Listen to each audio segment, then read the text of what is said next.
let's get this party started, because this shit got bullshit crazy really fast.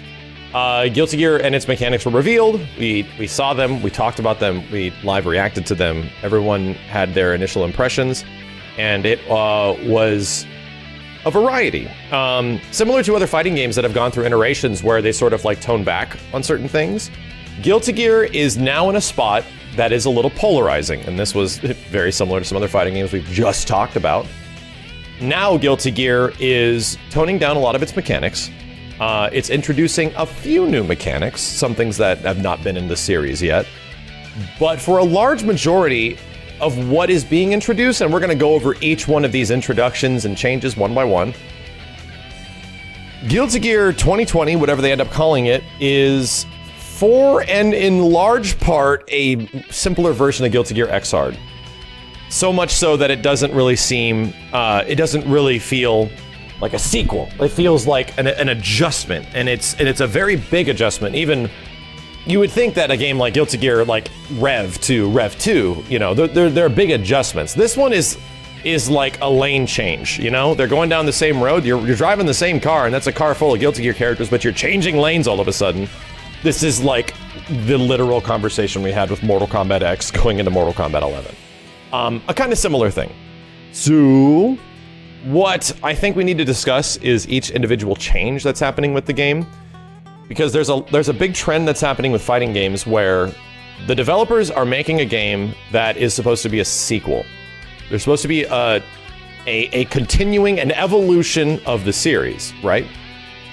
But a lot of fighting games now, and even a few that have come from Arc System Works themselves, which are notoriously known for batshit crazy fighting games, are making fighting games that don't feel like they're the appropriate follow-up. They feel like we're just going to take the things that were in the previous game and we're going to take away stuff.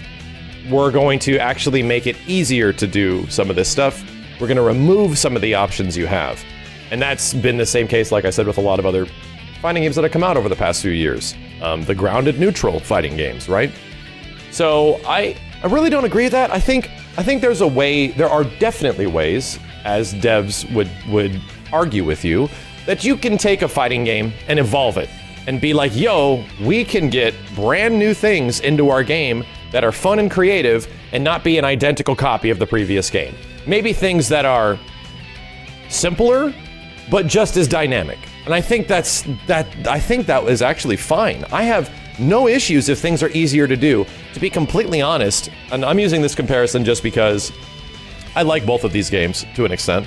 Marvel 3 to like Marvel Infinite is kind of a de-evolution in terms of everything else, but in terms of like visuals and everything and roster, but the mechanics allow you to do way more with the system than the previous games kind of could, which leads to some genuinely broken stuff, but also very fun. Like you would not expect that the ability to do anything whenever would possibly be completely broken, but it ends up being like, they found a way to keep this game very Marvel-like without having it sacrifice its core. Unfortunately, you understand that the core of the game ended up being like rosters and visuals, which is super important. Other games, yeah, KOF 14 is a wonderful example of simplifying some stuff, but keeping its fundamental core unique and interesting, while also sort of, you know, outside of people arguing with it visually not looking better, changing mechanics and stuff that might be a little bit more approachable, but just as much fun as the previous games and engaging, because you still have all your mobility and your mix-ups and your options. It's not about combos. It's about the interaction of every beat, of every moment that takes place during a fighting game. It's about how your players are interacting with each other, and do you get to make interesting decisions? This is why some people arguably like Killer Instinct. This is why some people arguably dislike Killer Instinct, because when you land the hit in KI, that decision-making process of you getting to that hit doesn't end there. And then you have to think of several things that happen once you either get hit or once you land the hit. There's an entire process that is exchanging between players at all times, and Guilty Gear has been famous for that for years. I'm not saying it has like a combo breaker, but it does. I'm saying that Guilty Gear is a game where the player-to-player interaction is all over the place, between you just defending, between you going for the more difficult, like, instant block, between you trying to manage your meter and risk, and all this stuff that adds up to each other. That's what makes Guilty Gear engaging. It's a game that you are like, I don't even know how these people are able to get to this level, and they're not even doing combos yet. They're not even at the point. I'm not even talking about the stuff that is them executing crazy dust loops at the maximum, most damaging level with Saul in the corner. They're not doing instant air dash bike and tatami mat things from mid-screen and pushing it full screen and landing it every friggin' time. That's equally just as impressive. But what's more impressive is how the hell did they land the hit? How are they ready to block all that stuff? Like, Guilty Gear is a game that has always survived off of a huge amount of offensive options and a huge amount of defensive options. And I truly felt that the series, especially Xrd, had maybe a bit too much in one direction and maybe a bit too much in the other direction. And yes, game could be better by taking some stuff in each one, not all of it, some stuff, and focusing it a little bit. Maybe a little bit more. There's a lot of things that are gonna spice the game up or de-spice the game for its existing player base. And here's the thing, after I've worked with a few fighting game devs, people that are like directly responsible for the decision making of games and their thought process, I can tell you what is going through Daisuke and the lead designers of this game. What's going on with them is they're thinking that Guilty Gear is a game that is like a prized possession of theirs, and they want to expand the player base. They want the game to appeal towards a wider audience. The first thing that comes to mind when it comes to these designers and developers is gameplay. They think that gameplay in fighting games is the thing that will make it truly more accessible. And the trade-off, the trade-off is the most important part. The trade-off is that we're gonna lose a bit of our core audience. We might lose some of the people that like the previous game. However, we're going to make up those numbers in sales, in competition, or whatever, with new players. We're gonna make it up in the fact that these new players are going to be not as intimidated by our new game, and will find it more accessible and fun to play, which is absolutely true. Like, every game will have a certain amount of people that will show up because the game has different mechanics and will stay. But is it going to cause an explosion? Is it going to cause like a Smash Brothers Ultimate level of like cataclysmic earthquake of, oh my god, everyone has to buy this game? Unfortunately, no. I talked about this a lot before. The mechanics of fighting games aren't what sell casual players to buy your game. It's, for some people it will, and like I said, for some people it will, but will it be like suddenly Guilty Gear is now the biggest game out there? It's not going to be the mechanics. It's going to be the visuals. It's going to be how many characters are in it. It's going to be how many stages and modes and gameplay things. It's going to be all the other things that are honestly not related to the core mechanics. Because if your game has all these other things, characters, stages, modes, you know, all this extra stuff that really, graphics, that's an important part. If it's got all those things, people will show up and be like, yo, this game has this character and this stage and this mode, and it looks so sick. I love this game. I love this character. I'm gonna learn how to play it.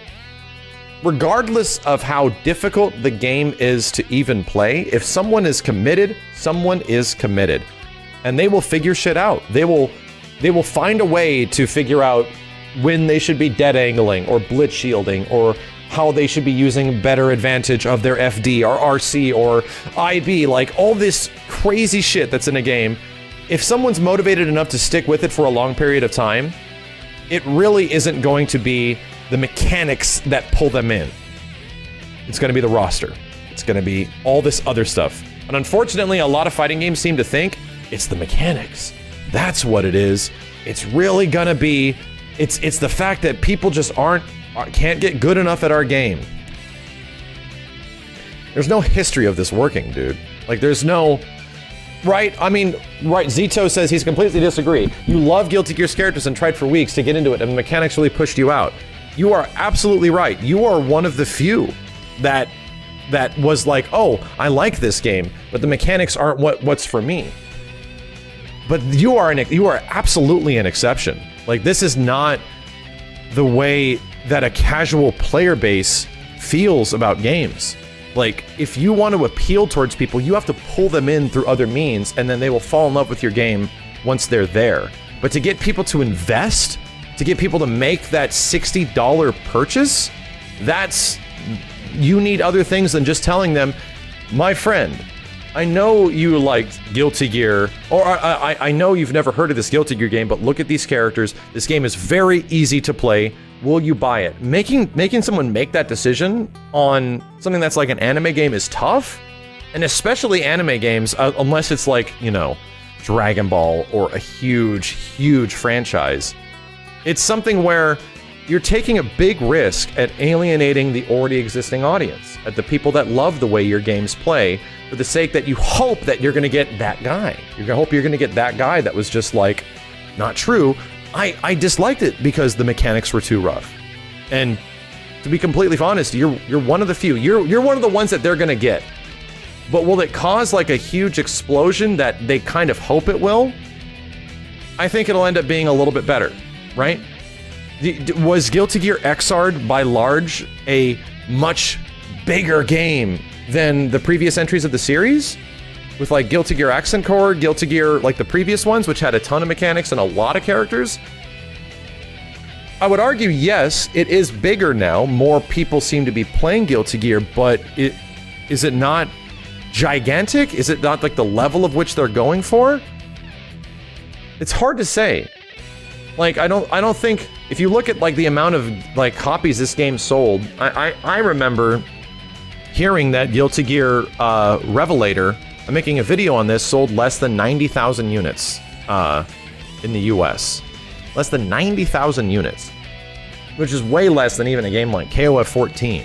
That's crazy to me. That blew my mind, that a game that looks this good, that at least has like a decent amount of characters, not a ton of characters, but is an awkward game.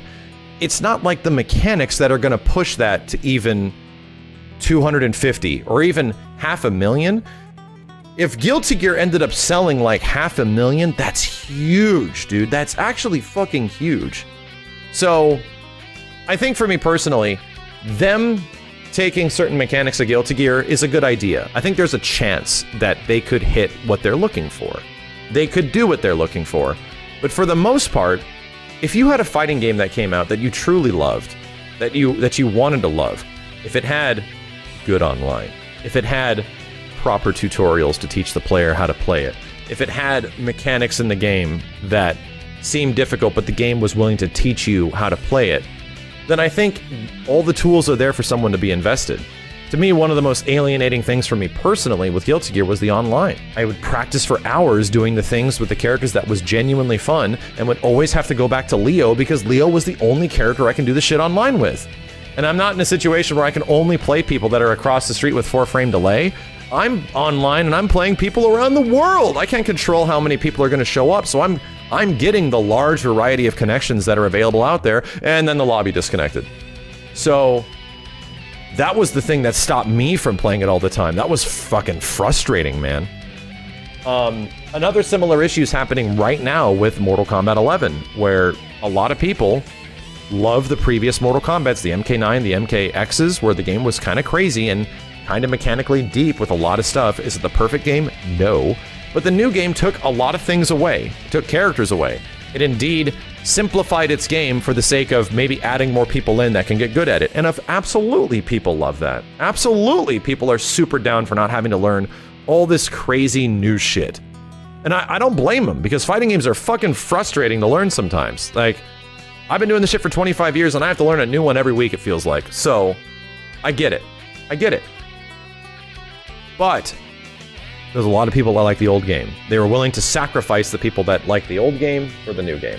You're going to get people that just don't feel like they have the options. They feel like, as a player, all we want as fighting game players that have been playing these games for a while is to feel like we're having an impact on our character and the game in some way.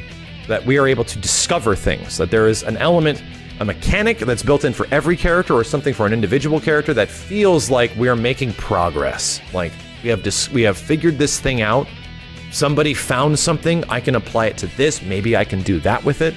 And that does exist in other newer fighting games that are simplified.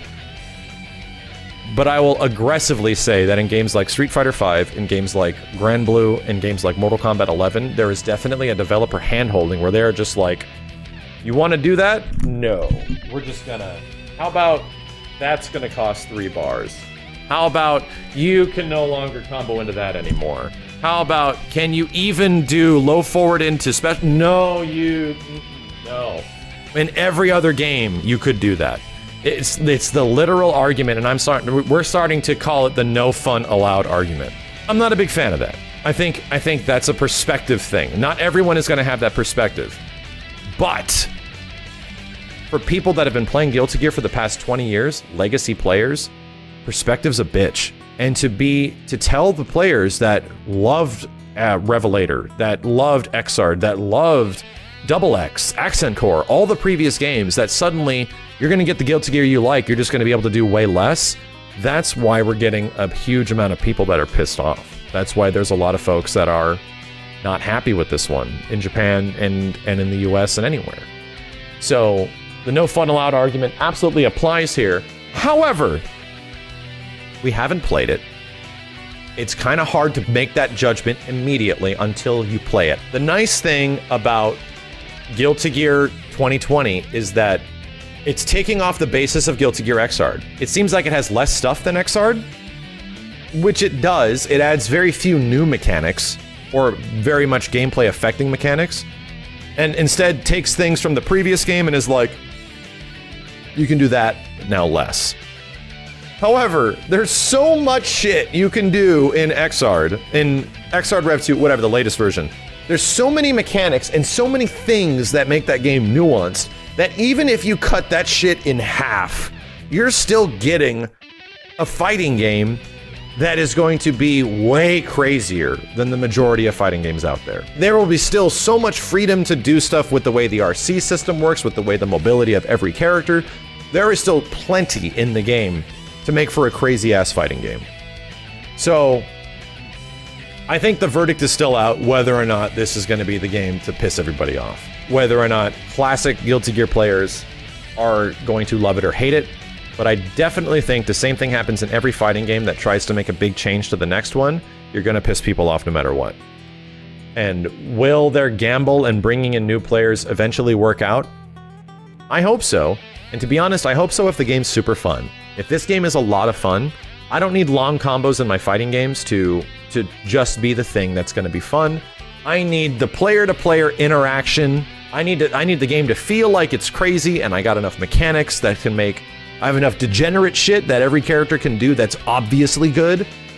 That's a big thing that's missing in a lot of these simplified fighting games. The characters seem to lack things that are obviously good, instead giving them a general amount of things that are only okay. And Guilty Gear has always been a game, there is some shit that is super good for, like, every character has a thing that is stupid good, and you have to find a way around it. So, if the game has that, I'm good. I'm actually super good. I hope my characters come back and they're represented and played different ways. I have no problem, dude, if Leo shows up in this game and Baiken and they're just they play totally different. I'm completely cool with that if it's fun. And it has to be fun.